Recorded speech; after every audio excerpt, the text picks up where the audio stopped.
Start. Mr. Vice Chairman, Sir, I am obliged to the House for the general support this measure has received. I would like to clear up one or two points.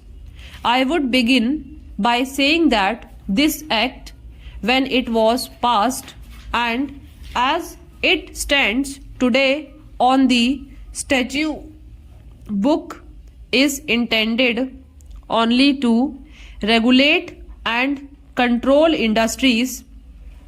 Its purpose is not to take over the ownership of industries. For that, we have got other measures and other methods to follow.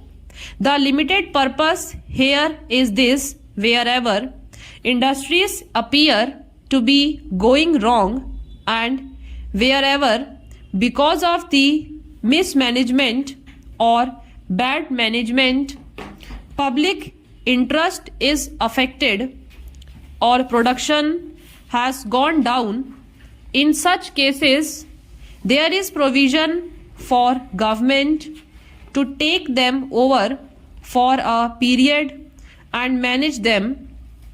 Now, it has been found in many cases that we have taken over and managed them well.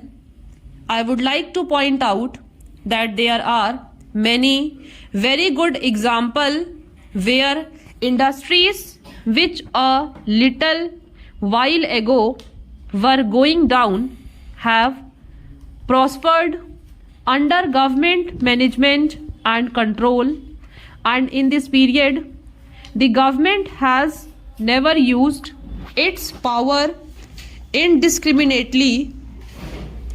In all these years, 12 undertakings were taken over and then handled back. 7 undertakings are today under the management of the government. One of the undertakings which is today under government management and which has occasioned this measure was in a rather bad way when government took it over about 7 years ago, and the government within the initial 5-year period of management improved its finances, its profit have gone up, its reserves have gone up, the concern has considerably improved, but then it was again thought that has to be continued under proper management, and government are of the opinion that this management has to continue if the existing law remains as it is today. There is no course open to the government but to hand it back to these shareholders. This is one of the reasons why this measure has been brought forward before this House, because the law as it stands today does not permit more than one extension of such management. So I think that clears the point which was raised by some of my friends. There is nothing like unlimited extension. This act is not meant for government to virtually take over industries and continue indefinitely in control of them. I am in sympathy with some of the views expressed. It is true that we should take responsibilities which we should be able to discharge well, and I think even the most critical members will be satisfied that we have taken such responsibilities very selectively and discharged them well. It may be that there are certain concerns which were really beyond redemption yet we have been making a sort of effort, and that effort is well worth it. Now, take the case of India election works. Even as a working concern, it is still in bad shape. The government were compelled to take it over because otherwise it had to close down, and a large number of workers were to be thrown out of employment. That was one of the reasons why we took it over, but then we cannot go on taking indefinitely such responsibilities at the cost of the taxpayers' money. There is a limit to it, and what is the limit to such cases?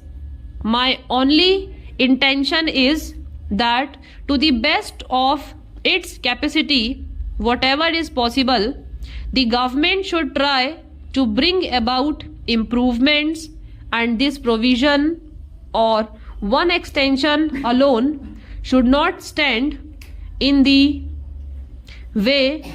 Therefore, the amending bill gives powers to the government to extend control by periods of 2 years at a time, but by not more than 10 years in all after the expiry of the initial period of 5 years. In that period, it is supposed that the concern would be set in order. That is the intention.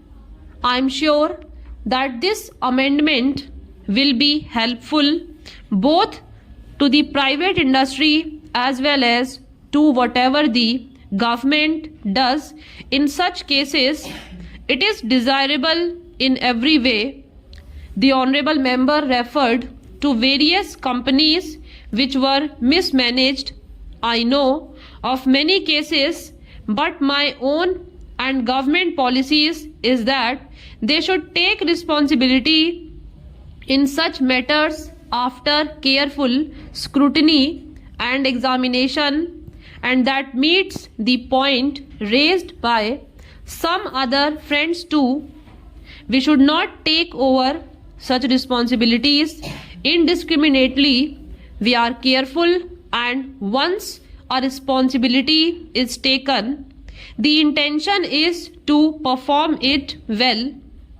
That is why it is not possible to take over many more concerns, yet it may be desirable, despite the limitations of the government, to take over the control and management of concerns in the country's interest, and where the public interest is involved.